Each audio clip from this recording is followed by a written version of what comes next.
Hello and welcome to This Week at the Movies. I am Matt, and it is a packed week. This is the last weekend before Thanksgiving. We have a trio of films to talk about that are going into theaters and a couple of streaming films I want to touch on. We are deep into the heart of award season, so there are some big players on the docket this week. It is a packed week. It'll be another packed week next week. I will probably be popping in on Tuesday or Wednesday to talk about what is going to be a huge release week that actually starts on Wednesday of next week. So getting excited here as we're in the holidays and in the home stretch for movies for the year. The first one, the reason we've all gathered, it's been a year. Are you ready? Because Wicked for Good is finally here. This is the second half of the adaptation of Wicked, the musical. This one picks up where the other one left off. Elphaba, who is now sort of an outcast, the Wicked Witch of the West, is what she's been proclaimed by Oz, is out there still trying to fight and bring the truth about the wizard to light. Glinda, played by Ariana Grande, has been dubbed the Good. She has become sort of an ambassador for Oz, but she still longs to connect with her friend, as does her boyfriend Fiyero, played by Jonathan Bailey, who's now captain of the Ozian Guard. Meanwhile, Elphaba's sister, Nessa Rose, has become governor of Munchkinland. She's been a little bit bitter. She feels a little bit out on her own. The wizard, played by Jeff Goldblum, is still trying to control the narrative and the message, still seen as a hero and not immortal. Michelle Yeoh is out there kind of pulling the strings. This one comes together in a lot of fun ways. You know, if you're like me, you can probably remember the first time you saw The Wicked Witch of the West. Margaret Hamilton played that as an iconic character in Wizard of Oz, which came out in 1939. I remember the first time I saw it was as a young kid. It was such a kind of scary and intimidating character. That's one of the reasons it was on the AFI list of the 100 greatest villains.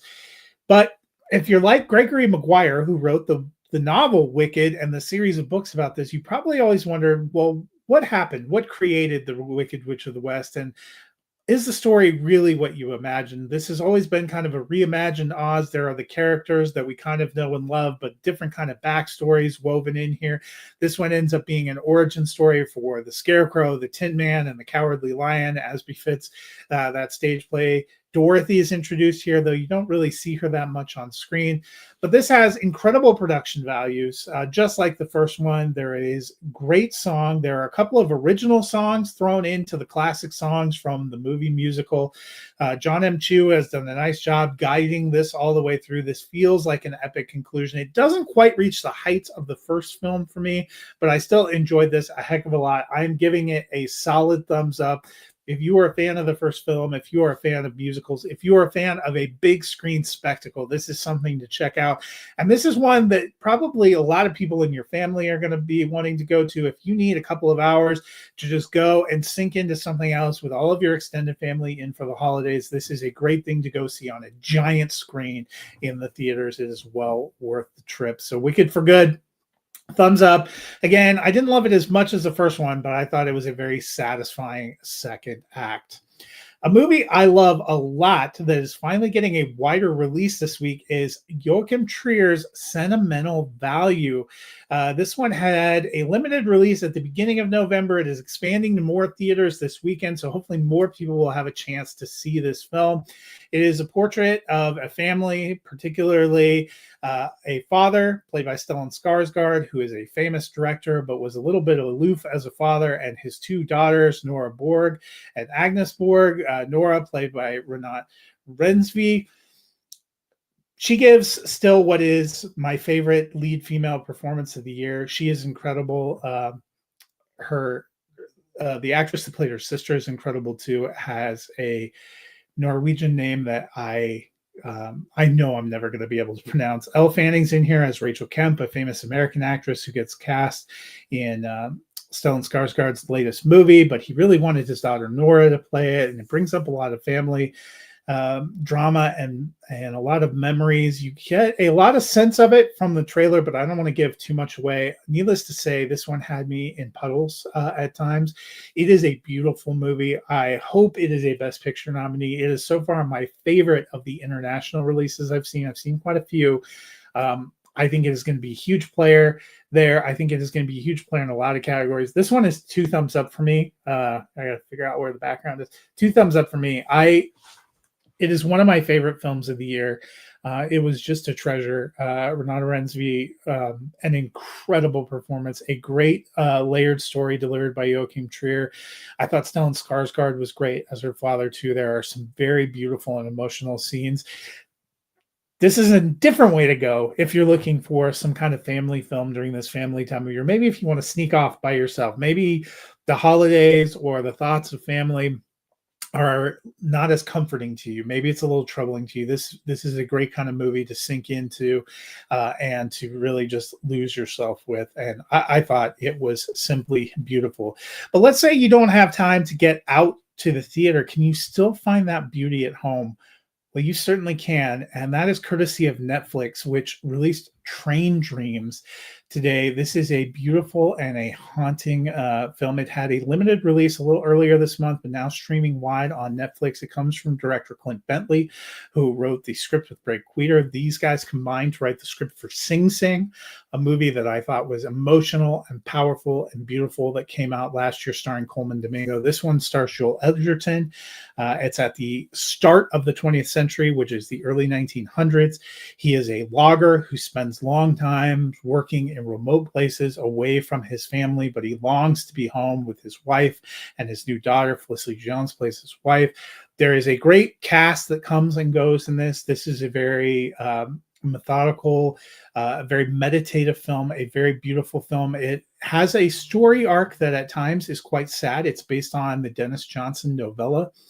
It is the story of, Robert Grenier, who is Joel Edgerton. He is so good in this. I think he gives one of the most haunting performances. The way this whole thing is put together, it's one of the most beautifully shot and epically beautifully shot films that I've seen this year. I loved this one. It was very deeply emotional. And it is fortunately available for you to stream at home now. It is a beautiful film to be able to check out.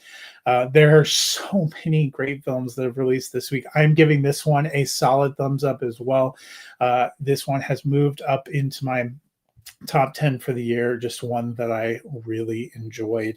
And I hope you get a chance to check it out. It is now streaming on Netflix. So if you've seen, this is already turning out to be a banger, but there are still a couple other options if you want something different. But, I loved Wicked for Good for the spectacle. It is up in my top 10 of the year. Sentimental Value currently up in my top 3. Just a beautiful film. Train Dreams, I enjoyed, up in my top 10. So, it has been a great week. They can't all be top 10s. You probably start to question my sanity if every movie and every weekend I saw was up there. So there is another big theatrical release this week, and that is Rental Family. This one coming from the writer-director Hikari. It stars Brendan Fraser as kind of a lonely American actor who is living in Japan, in Tokyo specifically.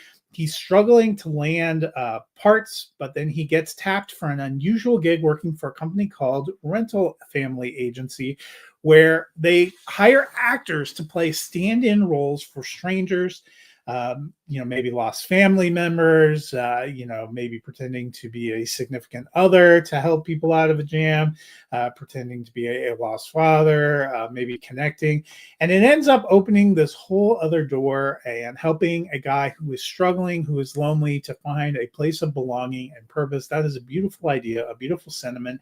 And there are times certainly here where I thought Brendan Fraser and his work is beautiful.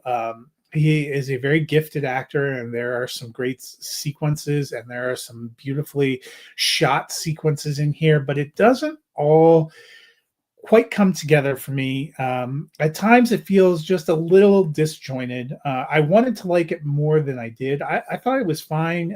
There is some warmth, there's some beauty to the idea.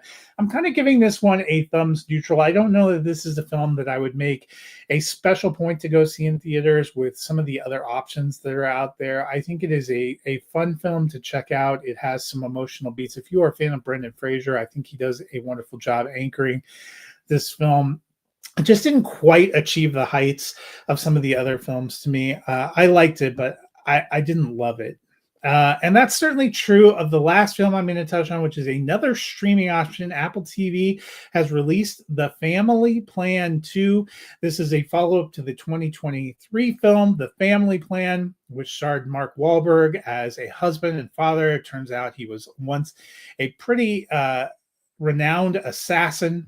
He has to break this to his family when his past comes back to haunt him. Michelle Monaghan playing his wife. He has his kids in here. This one kind of picks up. It's got a Christmas theme. It takes the action to Paris. It's a sort of fun location. It's got some fun beats and some fun moments. Kit Harington pops up as his estranged, long lost brother who wants to take over the family business but doesn't want to have any complications in his way. So creates some complications for our main character, played by Mark Wahlberg. There are some fun back and forth for Wahlberg and Michelle Monaghan. Rita Eluzar, I think is how you pronounce it, pops up as a character named Omar. I actually had a lot of fun with him and a lot of fun with him going back and forth with Mark Wahlberg in this movie. There are some fun elements. If you're just looking for kind of an easy breezy watch, this is probably a cool one to check out. I'm going to give this one a thumbs neutral, but we're heading into a period where people are going to have some time off. They're going to have some free time, and they may want just some time to chill and kick back and watch kind of a silly action movie. And that's certainly what this is. If you like the first one, you will enjoy the second one. I thought it was good for what it is. Maybe not reaching the heights of some of the other releases this week, but that'll do it for me this week. As I mentioned, I'll be back midweek, another packed week of releases, a lot of stuff to look at, including the film Eternity, Hamnet coming to theaters. That was another one that I have really enjoyed. The Secret Agent is opening this week, which is a big international feature, and a few other things to check out. So I look forward to talking more about that next week. Until then, there are some wonderful options to see. I hope you make a chance to get out and see a movie in theaters or to embrace one of these great films on streaming. Until next week, I will see you at the movies.